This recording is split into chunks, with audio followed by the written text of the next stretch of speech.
जय हिंद प्यारे बच्चों, कैसे हैं आप सभी। आई होप आप लोग बहुत बढ़िया होंगे। आपके 12th बोर्ड्स की तैयारी बहुत अच्छी चल रही होगी, क्योंकि फिजिक्स 12th की जो रिस्पॉन्सिबिलिटी है वो ले लिया है बोर्ड जुगाड़ से टीम ने। तो आप सभी का मैं तहे दिल से बोर्ड जुगाड़ से के इस प्यारे से यूट्यूब चैनल पर स्वागत करता हूं। मैं हूं आपका भाई, आपका mentor, physics mentor Vineet Thakur. और जैसा कि मैंने बताया था कि पूरा इलेक्ट्रोस्टैटिक्स खत्म हो चुका है, हमने 1 बाय 1 करके सारे टॉपिक पढ़ चुके हैं, सारे इंपॉर्टेंट चीजें कर लिए। और कल वाली वीडियो में हमने सारे मल्टीपल चॉइस क्वेश्चन करवा दिए पीवाईक्यूज में जो भी पूछे गए। अभी 1 liner question, 2 liner question, 3 marks के, 4 मार्क्स के लॉन्ग आंसर टाइप क्वेश्चन जितने भी आए हुए हैं, जो कुछ मोस्ट इंपॉर्टेंट पीवाईक्यूज हैं उनको भी हम करेंगे। सबसे पहले आज 53 क्वेश्चन आज करेंगे, फिर कल की वीडियो में और 50 क्वेश्चन करेंगे। तो टोटल आपको लगभग 200 क्वेश्चन इस पूरे चैप्टर से करने को मिलेगा। अब मैं चाहता तो आपको ये नोट्स तो वैसे ही ऑलरेडी मैंने प्रोवाइड कर दिया है, मैं चाहता तो आपको दे देता, सब टाइप्ड है, सब कुछ मैंने लिख करके फिर उसको टाइप करवा रखा। लेकिन मैं इसलिए बहुत अच्छे से आपको बताना चाह रहा हूं जिससे कि आपके दिमाग में छप जाए कि क्वेश्चन को अटेम्प्ट करते कैसे हैं और किसी भी क्वेश्चन को करने का सही तरीका क्या है। ठीक है, अब जैसे मैंने कहा कि भाई पहला क्वेश्चन कह रहा, why can we ignore the quantisation of electric charge when dealing with macroscopic charges. अब मैक्रोस्कोपिक चार्जेस में बड़े चार्ज आते हैं, माइक्रोस्कोपिक चार्जेस में छोटे चार्ज आते हैं। Q बराबर NAE होता है, E is very small, 1.6 into 10⁻19 coulomb होता है। मतलब जीरो के बाद 16 17 जीरो, उसके बाद फिर 1.6 0.16 17 जीरो, फिर 16 ऐसे करके लिखोगे। ये इतना छोटा चार्ज है इलेक्ट्रॉन का जो चार्ज है। तो माइक्रोस्कोपिक में जब 5 10 20 50 कूलम हम देख रहे हैं तो वहां Q बराबर NAE कहां लगाने जाएगा। एक इलेक्ट्रॉन का चार्ज इतना छोटा है कि हम ध्यान भी नहीं दे पाएंगे। भाई हमारा कैलकुलेशन जीरो के बाद 2 पॉइंट तक रहता है, उसके बाद तो हम लेते ही नहीं है। ठीक है, तो इसलिए यह तो इस तरीके से क्वेश्चन का आंसर लिखा जाएगा। जैसे हमने कहा कि for microscopic charges E is very small and N is very large as Q equals to NE। N का मतलब क्या होता है, सारे के सारे इंटीजर लिए जाते हैं, 1 2 3 4 5। तो एक कूलम चार्ज भी एक इलेक्ट्रॉन के चार्ज से करोड़ों अरबों गुना बड़ा है। 1/1.6 इंटू 10⁻19 करोगे ना तो 10⁻19 ऊपर पहुंचेगा, उसमें 1.6 से डिवाइड करोगे और वो हो जाएगा लगभग 6 इंटू 10 क्या नाम है 19, 6 इंटू 10 की घात 19, इतना बड़ा हो जाएगा नंबर। समझ गया, इतने इलेक्ट्रॉन आएंगे तब जाके एक कूलम चार्ज होगा। तो इसलिए हम लोग जो है इसको एकदम नेग्लेक्ट करके रखते हैं। Consider 3 charge bodies P Q and R। 3 मान लो चार्ज बॉडीज है, P है, Q है, R है। मैं सारे क्वेश्चन नहीं बताने वाला, मैं बस एक तरीका आपको बताऊंगा। If P and Q repel each other and P and R attracts, what will be the nature of force between Q and R। अब मेरी बात ध्यान सुनना। कह रहा अगर P Q R 3 charge bodies हैं और P एंड Q जो है एक दूसरे को रिपेल कर रहा है, तो मान लो P दूसरा है और Q दूसरा है। ध्यान सुनना, P एंड Q एक दूसरे को रिपेल कर रहा है, सॉरी P एंड Q एक दूसरे को रिपेल कर रहा है, तो P और Q दोनों के पास सेम चार्ज है। ठीक, कह रहा P अट्रैक्ट्स R, तो P जो भी चार्ज है वो R को अट्रैक्ट कर रहा है, मतलब इन दोनों का चार्ज जो है अपोजिट है। तो Q और R के बीच में क्या होगा। अब जब P और Q सेम है तो जो काम P R के साथ करेगा वही काम Q करेगा, तो Q और R के बीच में कैसा रहेगा, अट्रैक्शन फोर्स रहेगा। आप इसको ऐसे भी कर सकते हो कि भाई P और Q कह रहा है आपस में रिपेल कर रहे हैं, तो P को क्या कर लोगे, प्लस ले लो, और Q को भी क्या कर लो, प्लस ले लो। P अट्रैक्ट कर रहा तो ये P प्लस में था, इसको माइनस ले लो, तो जब Q और R करोगे तो ये भी क्या आएगा, अट्रैक्ट, क्योंकि प्लस और माइनस है। लगाने का सही तरीका होना चाहिए बस आपको। ठीक है, अब आगे बढ़ाते हैं। करा the weight of positively charge particle is balanced by the producing electric field between 2 parallel plate, state that the direction of electric field. अब आप सबको पता होना चाहिए प्यारे बच्चों कि जो वेट होता है ऑब्जेक्ट का, जैसे मान लो कोई भी चार्ज पार्टिकल है, अब उसका वेट mg किधर रहेगा, नीचे की तरफ। अगर इस पर चार्ज q है तो इलेक्ट्रिक फील्ड ऐसे लगाना पड़ेगा। जब इस डायरेक्शन में इलेक्ट्रिक फील्ड होगा तब फोर्स की वैल्यू कितना हो जाएगा, QE। और ये फोर्स QE की वैल्यू क्या होना चाहिए, mg के बराबर होना चाहिए। उस टाइम पे इसको क्या कर लेगा, बैलेंस कर लेगा। जैसे मैंने कहा कि भाई एक ऑब्जेक्ट है, इसका mg नीचे, हमने ऊपर की तरफ नॉर्मल फोर्स लगा कर इसको बैलेंस कर लिया। नॉर्मल ऊपर है, नीचे mg, n बराबर mg, वैसे यहां पे QE बराबर क्या हो जाएगा, mg, तब जाकर ये बैलेंस होगा। तो इतनी बातें मुझे लगता है आपको क्लियर समझ में आ रही होंगी और आपको यह समझ में आ रहा होगा कि टू द पॉइंट क्वेश्चंस को कैसे किया जाता है। ठीक है, अब यहां पे क्या करा, sketch the electric line forces of two positive and मतलब टू पॉजिटिव चार्ज का। ये स्केच मैंने ऑलरेडी बनवा रखा है। मैंने कहा था कि भाई दो पॉजिटिव और नेगेटिव चार्ज, दो पॉजिटिव चार्ज है तो मैक्सिमम इलेक्ट्रिक फील्ड लाइंस एक दूसरे को क्या करते हैं, बचने की कोशिश करते हैं, बिल्कुल ऐसे ही, ऐसे ये मेन होता है। बाकी इधर तो ऐसे ऐसे ऐसे ऐसे बना दो, इधर ऐसे ऐसे। तो ये इस तरीके का इलेक्ट्रिक फील्ड लाइन बनता है और ये एक नंबर में आपसे क्वेश्चन पूछा जाएगा तो आपको करके आना है, 2 नंबर में 1 नंबर, ठीक है। उसके बाद क्या कहता, you are given electric lines of forces as shown in the figure. यहां पे इलेक्ट्रिक लाइन ऑफ फोर्सेस दिया गया है।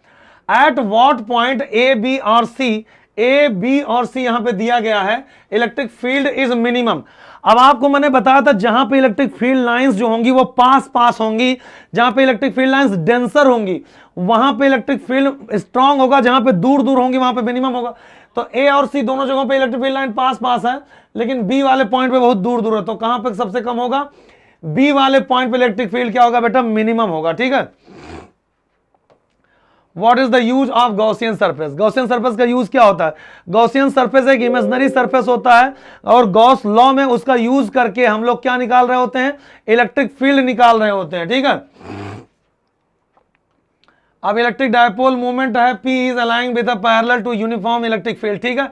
How much work will be done by an external field in rotating the dipole through 90 degree और दूसरा 180 degree and to and और तीसरा 360 degree from the direction of field. तो फॉर्मूला होता है W = PE cos θ1 minus cos θ2। बस value उठा के रख दो, 90 डिग्री मतलब θ1 0 है, θ2 90, उठा के रखो वैल्यू, आंसर आ जाएगा। θ1 0, θ2 180 रखा, आंसर रखो, आंसर आ जाएगा। ये सब बड़े ही सिंपल क्वेश्चन है, ठीक है। तो इस तरीके से आपने 1 लाइनर क्वेश्चन इसमें बहुत सारे दिया। इक्विपोटेंशियल सरफेस हमने बना रखा है आपको इनफाइनाइट लॉन्ग प्लेट की वजह से, ठीक है। कह रहा if the point charge Q is taken from A to C then from C to B of a circle drawn with the another point charge plus Q as center, then along which path the work will be done। इसमें देखो क्या कह रहा, अब ये short type का answer है। अगर आप मतलब कह रहे हो कि भाई कोई ऑब्जेक्ट है वो A से C जाता है और C से कहां जाता है, देखो कह रहा Q is taken from A to C and फिर C टू B, ये दिया गया है। And point charge plus Q, ये पॉइंट चार्ज यहां पे प्लस Q रखा गया है। तो कह रहा कि सबसे ज्यादा वर्क कार्य कहां होगा, कब होगा सबसे ज्यादा काम। तो आप यहां पे देख लीजिए कि VC माइनस VA बराबर VC माइनस VB दिया गया है ऐसा। तो अगर यहां से यहां और यहां से यहां लेकर जाने में पोटेंशियल डिफरेंस सेम है तो वर्क डन का जो फॉर्मूला होता है बेटा वो क्या हो जाता है, वर्क डन का फॉर्मूला जो होता है वो होता है Q इंटू डेल्टा V, ठीक है। अगर कह रहा भैया पोटेंशियल डिफरेंस सेम है तो Q इंटू डेल्टा V होता, Q तो सेम है ही सही, डेल्टा V भी सेम हो गया तो वर्क डन भी क्या हो जाएगा, सेम हो जाएगा। तो इस तरीके से इसमें वर्क डन क्या हो जाएगा बेटा, सेम हो जाएगा। अलग अलग क्वेश्चंस को करने का तरीका बहुत अलग अलग होता है, अभी आपके ऊपर डिपेंड करता है कि आप क्वेश्चन को कैसे करते हैं। ये नोट्स ऑलरेडी आपके पास है और मैं ये कह रहा हूं जिस टाइम पे आप कर रहे हो वो नोट्स निकाल कर रख दो, चाहे यहां पे तो दिख ही रहा है आपको, और वीडियो को पॉज करके आप कुछ सोचो जरूर कि इस क्वेश्चन को अगर मैं करता तो कैसे करता, ठीक है।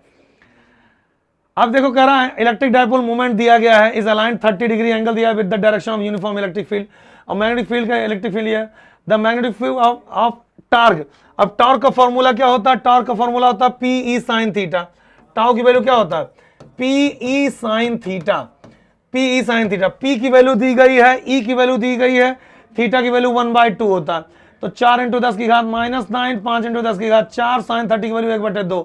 इन सब का मल्टीप्लाई कर 4 × 5 = 10, ये हो जाएगा 2 10, तो कितना हो जाएगा 10, और ये हो जाएगा काटोगे 20 में से 10 तो यहाँ पे हो जाएगा 10 की घात -5 और इंटू 10 यानी 10 की घात -4 न्यूटन मीटर, समझ गए।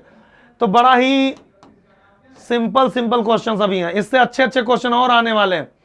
ये क्वेश्चन यूनिफॉर्म इलेक्ट्रिक फील्ड दिया गया है बिटवीन 2 चार्ज प्लेट्स, और क्या पूछ रहा, कह रहा no work will done in taking the charge from 2 to 3 and from 4 to 1, ठीक है, इस तरीके से दिया गया है। Because along these path the direction of force acting on the charge is perpendicular. मेरे कहने का मतलब इसमें क्या कहने की कोशिश कर रहा, जैसे मान लो कि ये दो हैं, अब ये प्लस है और ये माइनस है, इलेक्ट्रिक फील्ड का डायरेक्शन ऐसे है। अगर कोई चार्ज को प्लस Q चार्ज को इस डायरेक्शन में लेकर जाते हो तो इलेक्ट्रिक फील्ड इधर है, फोर्स भी इधर होगा, तो डिस्प्लेसमेंट और फोर्स के बीच का एंगल क्या हो जाएगा 90 डिग्री, तो वर्क डन कितना हो जाएगा 0। लेकिन अगर इसी डायरेक्शन में लेकर जाते हो तो डिस्प्लेसमेंट अगर हो गया d, तो फोर्स कितना हो जाएगा, फोर्स हो जाएगा q इंटू ई, और वर्क डन क्या हो जाएगा, force into displacement into cos 0, क्योंकि उसी डायरेक्शन में जा रहा है, तो फोर्स q इंटू ई हो जाएगा इंटू डिस्प्लेसमेंट d हो जाएगा, q e d हो जाएगा। ठीक है, और अपोजिट डायरेक्शन में लेके जाते हो तो माइनस q इंटू डी हो जाएगा, क्योंकि अपोजिट डायरेक्शन में लेके जाओगे। ठीक है, तो ये तो कोई दिक्कत वाली बात नहीं है, आराम से इसको कर सकते हैं। फिर कह रहा देखो अब डेरिवेशन आ गया, derive the ion expression for potential at a point along the axial line of short electric dipole। अब एक्सियल पोजीशन पे इलेक्ट्रिक डायपोल मोमेंट की वजह से इलेक्ट्रिक फील्ड का जो फॉर्मूला आता है वो मैंने ऑलरेडी आपको डिराइव करवा रखा था कि भाई पहले पॉजिटिव चार्ज की वजह से, जैसे यहां पे बताना, पहले माइनस क्यू की वजह से निकाल लिया, फिर प्लस क्यू की वजह से निकाल लिया, फिर दोनों की वैल्यू उठा करके जोड़ दिया, क्योंकि अलजेब्रिक सम होता है भैया पोटेंशियल की वैल्यू। अब दोनों की वैल्यू जब जोड़ दिया, कॉमन ले लिया, तो KP upon R square minus A square आ गया, और अगर ए स्क्वायर की वैल्यू बहुत ज्यादा छोटा आर से, तो VP बराबर KP अपॉन एक्स। हम लोग वहां पे आर नहीं एक्स लिए थे, तो हो गया था KP अपॉन आर स्क्वायर, यहां पे है, वहां पे KP अपॉन एक्स स्क्वायर है, दोनों एक ही चीज है ना। अब जैसे देखेंगे, कह रहा an electric dipole is situated in uniform electric field, ध्यान सुनिएगा, such that its momentum is aligned in the direction of field if and are in opposite direction, then कह रहा है कि भाई एक इलेक्ट्रिक डायपोल है, उसको इलेक्ट्रिक फील्ड के अलाइन कर दो, या तो ऐसे कर दो या तो जस्ट अपोजिट कर दो, तो चाहे ऐसे कर दो चाहे जस्ट अपोजिट कर दो, थीटा की वैल्यू पहुंचेगा 0 और 180। जब थीटा की वैल्यू 0 और 180 पहुंचेगा तो भैया वहां पे टॉर्क जो होगा वो क्या हो जाएगा, शून्य हो जाएगा, उसको कहते हैं इक्विलिब्रियम पोजीशन। ठीक है, यहां पे डायपोल कितना हो जाएगा, ये देखो 0 0, तो इसको हम कहते हैं इक्विलिब्रियम पोजीशन। ठीक है भैया, ठीक है,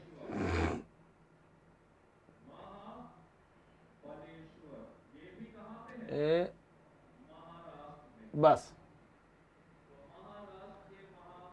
ठीक है भैया। अब आगे बढ़ते हैं जरा, what does the negative sign in the expression for potential energy signify. Negative sign क्या बताता है, नेगेटिव साइन बताता है कि जो पोटेंशियल एनर्जी है वो 0 से भी कम है, इस बात को ध्यान रखना। अब ये भी इलेक्ट्रिक डायपोल है, एक्सटर्नल फील्ड है, इसमें बता रहा है कि भाई कोई डायपोल है, so that the torque on dipole moment of the dipole, मतलब P sin थीटा का डेरिवेशन जिसको कहते हैं वो ऑलरेडी हमने करवा रखा है, यहां पे देखो फिगर भी बना करके डिराइव किया है। ये सब डेरिवेशन एक एक करके मैंने 1 बाय 1 करवाया था, आपको नोट्स देने के साथ साथ ये भी दिया गया था।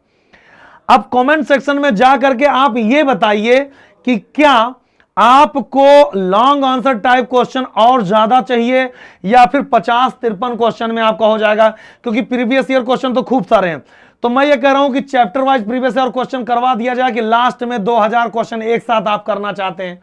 ये सब कमेंट सेक्शन में आप लोगों को लिखना पड़ेगा, फिर उसी मांग के हिसाब से हम ये चीजें लाते रहेंगे। ठीक है, ये सारे क्वेश्चंस का आंसर सब प्रॉपर ढंग से लिखा गया है। देखो क्वेश्चन जब पूछा जाता है जनरली क्या होता है, न्यूमेरिकल बच्चों को बस तरीका होता है कि भाई न्यूमेरिकल है, फॉर्मूला लिखा, उसमें क्या क्या चीजें दी गई हैं वो वैल्यू डाला, जो निकालना तो उसका आंसर आ गया। बट जब थ्योरेटिकल क्वेश्चन आता है तो थ्योरेटिकल क्वेश्चन के करने के कुछ तरीके होते हैं, उनके कुछ की पॉइंट्स होते हैं जिनको लिखना पड़ता ही है, और अगर आप उस ढंग से लिखते हो तो आपको पूरा नंबर मिलता है। एग्जामिनर कभी भी नंबर नहीं काटता है, एग्जामिनर ये नहीं चाहता कि आप बहुत लंबे क्वेश्चन लिखें या मतलब बहुत लंबे आंसर दें। एग्जामिनर का कहने का मतलब यह है कि क्वेश्चन में जो भी चीजें पूछा गया है टू द पॉइंट के आपको उसके बारे में पता है। आप बहुत लंबी थियरी नहीं लिखते हैं, उसके बाद भी आपको पूरा नंबर मिल सकता है अगर आपने सही ढंग से उसका फिगर बना दिया और उसके साथ साथ ही आपने उसको एक सही डायरेक्शन में टू द पॉइंट, भाई ये पॉइंट है, फिर ये पॉइंट है, फिर ये पॉइंट है, फिर ये पॉइंट, 4-6 पॉइंट उसके सही सही लिख दिए, आपको कंप्लीट 5 में से 5 आउट ऑफ 5 नंबर मिल जाएंगे। लेकिन अगर आप चीजों को घुमा फिरा करके 2 पेज में लिखते हैं और सीधा राइटिंग भी अच्छा नहीं होता तो एग्जामिनर उसको सब काट पीट करके आगे बढ़ जाएगा। ठीक है, अब ये जैसे गॉसियन सरफेस है, कह रहा कि अब मैंने ये भी बताया था आपको, Gaussian surface do not depends upon the shape and size. यहां पे शेप और साइज के, चाहे बैलून ले लो चाहे ये ले लो, कोई भी गॉसियन सरफेस स्फेरिकल बना लो, उसका कोई फर्क ही नहीं पड़ता उससे। Along charged cylinder, a linear charge density is surrounded by the hollow coaxial conducting cylinder। अभी आपके कोर्स से निकाल दिया गया है इसको, पहले आपके कोर्स में था, और इसका भी फॉर्मूला यही आता है, लैम्डा मतलब E equals to 2k lambda by r, समझ गए ना, 2k लैम्डा बाई आर, ये lambda upon 2 pi epsilon naught into r. लेकिन इनसाइड जो सिलेंडर है उसके इनसाइड इलेक्ट्रिक फील्ड 0 होता है, बाहर इलेक्ट्रिक फील्ड क्या होता है, 2k लैम्डा बाई आर ही होता है, वो भी गॉसियन सरफेस का यूज करके ही होता है।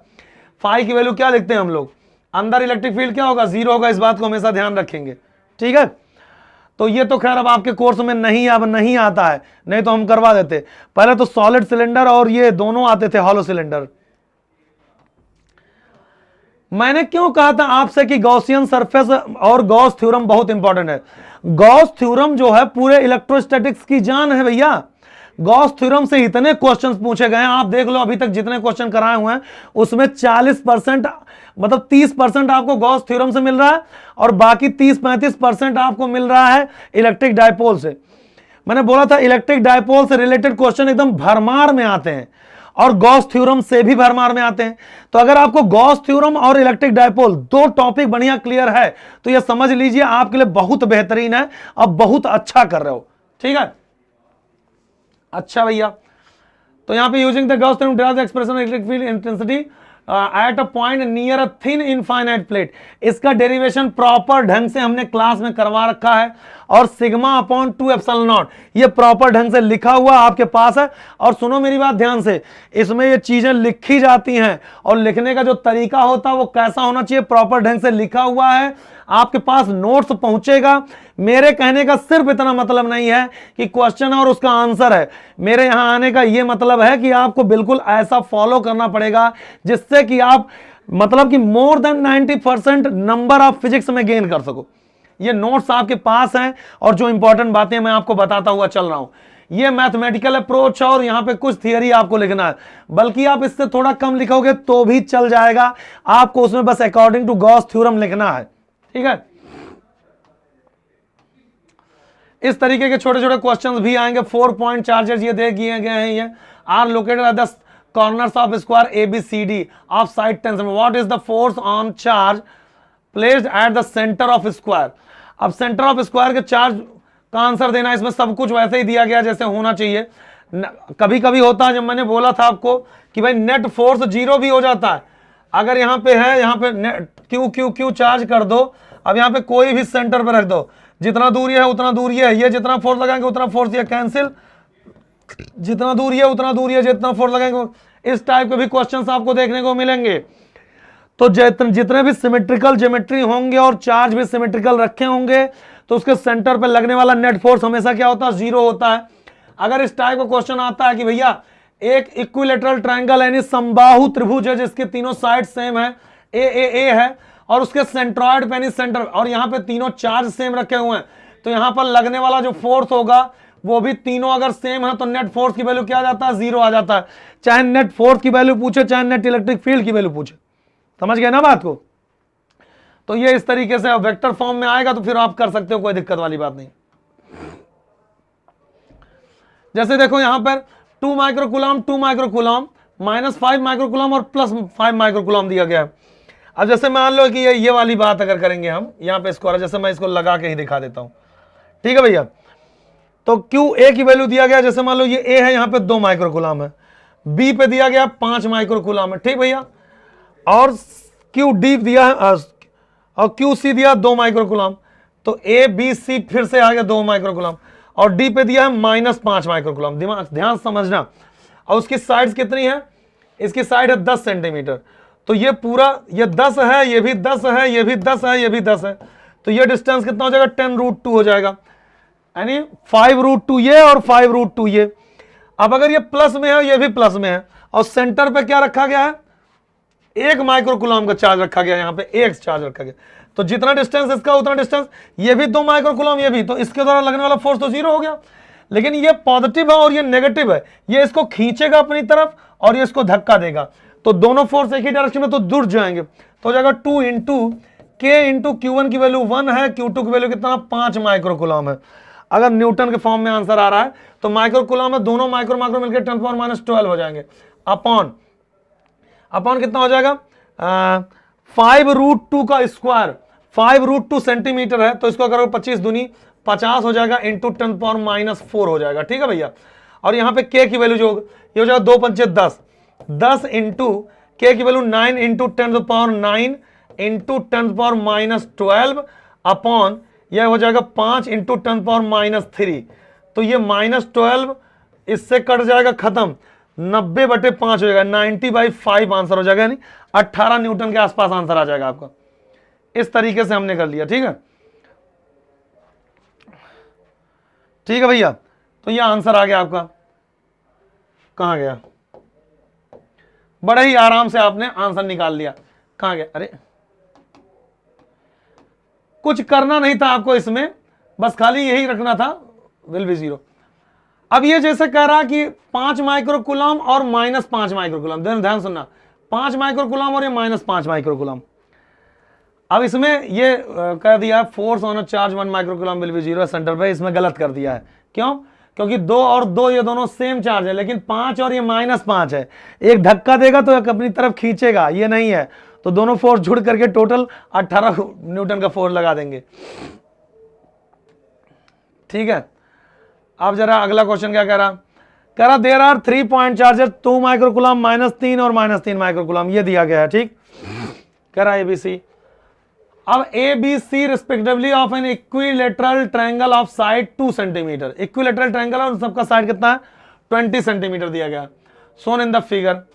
What should be the sign of magnitude of charge to be placed at the midpoint of side BC so that charge at A remain in equilibrium? अब अगर यहां पे कोई भी फोर्स लगाएगा, कह रहा है कि भाई यहां पे A इक्विलिब्रियम में हो, मतलब नेट फोर्स A पर कितना हो जाना चाहिए 0 हो जाना चाहिए। तो हमने मान लिया यहां पर चार्ज कितना Q मान लिया। अब यहां पे चार्ज कितना मान लो Q मान लो हम लोग। अब ये जितना भी फोर्स इस पे लगाएगा, क्योंकि ये ये खींचेगा खैर अपनी तरफ, मान लो ये इसको अपनी तरफ खींचेगा, ये इसको अपनी तरफ खींचेगा। ठीक है, तो अगर ये 60 डिग्री है तो इनके बीच का एंगल भी 60 डिग्री, ये फोर्स F है, ये भी फोर्स F है, तो इनका नेट फोर्स जो होगा वो कितना होगा F√3 होगा। तो ये अपनी तरफ जो खींचेगा ये चार्ज, इसको ये फोर्स बराबर होना चाहिए, तभी नेट फोर्स 0 होगा, ये बराबर होना चाहिए इसके F√3 की वैल्यू। अब F√3 की वैल्यू जो भी है वो मैं निकाल लेता हूं।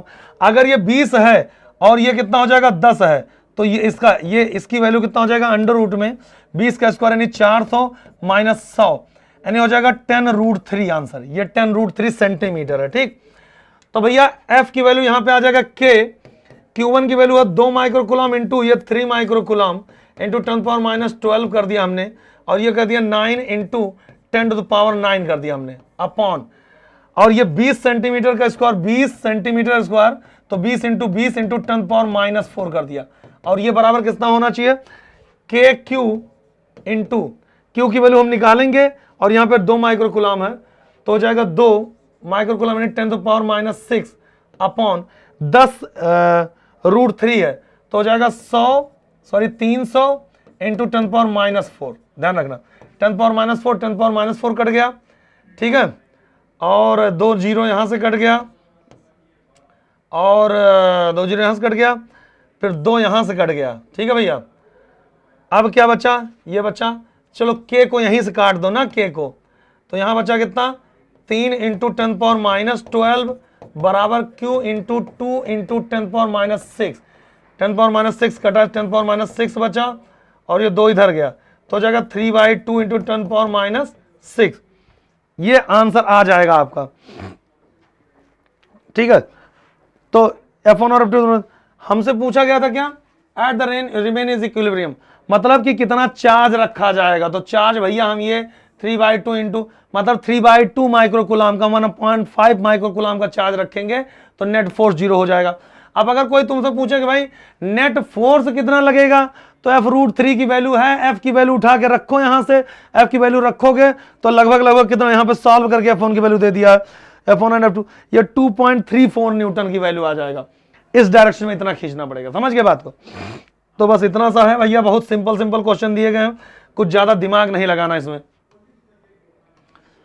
अब जैसे क्वेश्चन है करा, consider an arbitrary electrostatics field configuration, ठीक है। A small test charge is placed at point जहां पे ई की वैल्यू 0 हो जाए of the configuration, so that equilibrium of a test charge is necessarily unstable, verify this result for the simple configuration of two charges of the same magnitude and sign placed at certain distance.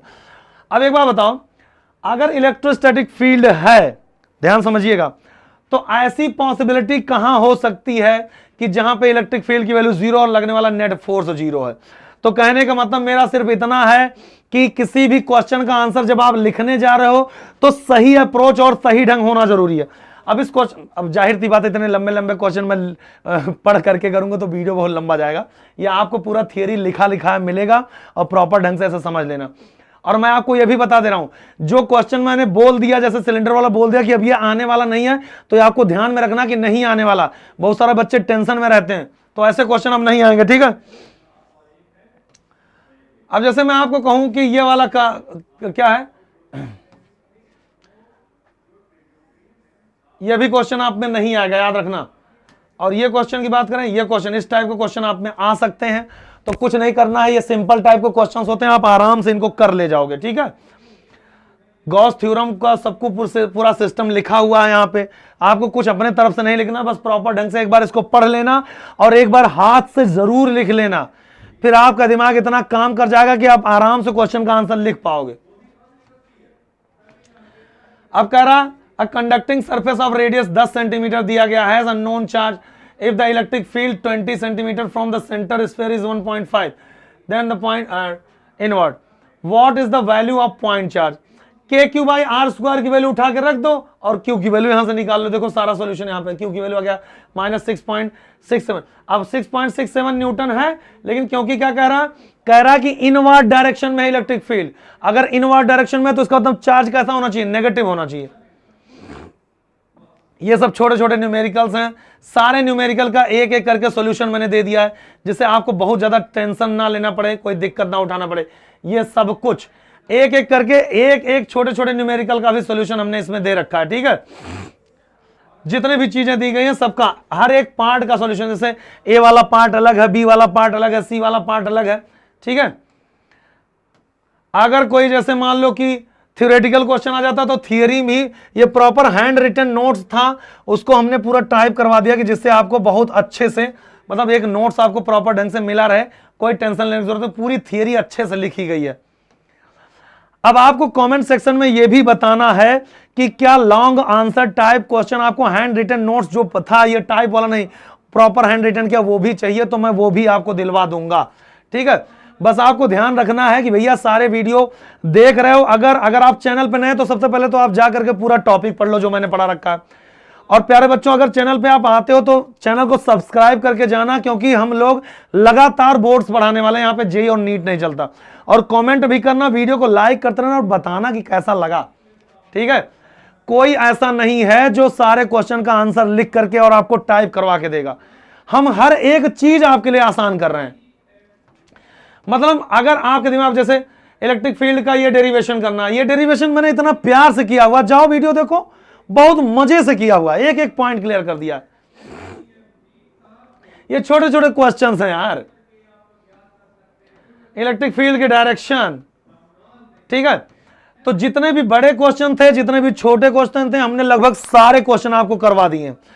मेरे कहने का मतलब सिर्फ इतना है, जैसे मान लो कि ये कोई लॉन्ग आंसर टाइप क्वेश्चन आया हुआ ऐसे, जैसे ये है, या फिर इससे जस्ट पहले है ये फिगर वाले क्वेश्चंस, ये दोनों एक ही साथ दिया गया, पहला और दूसरा दोनों। आपको करने की जरूरत क्या है, जैसे मान लो जब क्वेश्चन आ गया, फिगर इसमें अगर क्वेश्चन में दिया गया तो कोई दिक्कत वाली बात नहीं, फिर तो आंसर में आपको पूरा प्रॉपर ढंग से लिखना रहेगा कि भाई यहाँ पे कह रहा कि एक पी पॉइंट है, क्यू पॉइंट है, कह रहा give the sign of potential difference BP and P Q, ये पी है और ये क्यू है। अब आपको पता पी जो है चार्ज के काफी नजदीक है, क्यू चार्ज के काफी दूर है, तो जाहिर सी बात है Vp माइनस वी क्यू की वैल्यू पॉजिटिव होगा। यहाँ पे B दूर है, A पास है, तो Vp माइनस वी ए की वैल्यू की बात कर रहे हैं। अब लेकिन एक चीज यहां बताएं, इसकी वजह से पोटेंशियल पॉजिटिव, इसकी वजह से पोटेंशियल नेगेटिव। यहां पे जो लिखा गया वो यही लिखा गया है कि भाई सपोज दैट एक चार्ज है Q, जब आप उससे दूर जाते हो, क्योंकि according to the formula of electric potential due to a point charge, formula है K/Q/R, R की वैल्यू बढ़ेगी तो पोटेंशियल की वैल्यू प्यारे बच्चों क्या होगी, कम होगी। एट द सेम टाइम अगर R की वैल्यू कम होगी, आप चार्ज के पास जाओगे तो पोटेंशियल की वैल्यू बढ़ जाएगी। अब ऐसे में जब पास वाले पोटेंशियल से दूर वाला पोटेंशियल माइनस किया जाता है तो नेट पोटेंशियल पॉजिटिव आता है, पोटेंशियल डिफरेंस। और अगर दूर वाले में से पास वाला माइनस किया जाता है तो नेगेटिव आ जाता है। लेकिन यहां पे क्योंकि पोटेंशियल नेगेटिव है तो ये माइनस में है, ये भी माइनस में है। अब अगर दूर वाले में से पास वाला, ये माइनस की वैल्यू बड़ी होगी, माइनस की वैल्यू छोटी, छोटे माइनस से बड़ा माइनस माइनस करोगे तो भी वैल्यू क्या आ जाएगी, पॉजिटिव आ जाएगी। इस तरीके से आपको क्वेश्चन का आंसर लिखना होगा। जितनी भी चीजें दी गई हैं सब एक एक करके मैंने कर दिया। अब टोटल आपने लगभग 100 क्वेश्चन कर लिया। कल की क्लास में आपने लगभग 40 क्वेश्चन किया था और 40-43 क्वेश्चन, आज की क्लास में लगभग 53 क्वेश्चन कर लिया, तो 98-97 क्वेश्चन आपके पास हो चुका है। अब आपको एक बात बताना है, अभी हमारे पास 100 क्वेश्चन और है, तो क्या वो 100 क्वेश्चन भी मैं करवा दूं? 50 मल्टीपल चॉइस क्वेश्चन यानी ऑप्शनल क्वेश्चन और 50 ऐसे लॉन्ग आंसर टाइप क्वेश्चन। अगर आपको ये पूरा चाहिए तो कमेंट सेक्शन में जाएं, लिखें और वीडियो को इसको शेयर करें अपने दोस्तों के पास। ऐसे बच्चे जिनको नहीं मिल पा रहा है, जो परिस्थितियों से जूझ रहे हैं, मुझे पता है यार सब लोग अफोर्ड नहीं कर पाते, इसलिए एक मुहिम स्टार्ट किया गया हम लोगों के द्वारा। और मैं ये कह रहा हूं आखिरी तक आप बने रहेंगे तो आपको गारंटी के साथ कर रहा हूं 95+ आप मार्क्स अपने फिजिक्स में हासिल करेंगे। बस आपको ध्यान रखना है कि रेगुलर क्लासेस अटेंड करनी है, ठीक है। तो आई होप आपको सारा सब कुछ यहां पे क्लियर हो गया होगा, कैसे क्वेश्चन लिखना है, कैसे न्यूमेरिकल करना। अभी और भी न्यूमेरिकल हम करवाएंगे, कल करवा चुके थे, ठीक है। तब तक के लिए जय हिंद प्यारे बच्चों, और अपना ध्यान रखिए और देखते रहिए फिजिक्स का ये show. Love you, bye bye.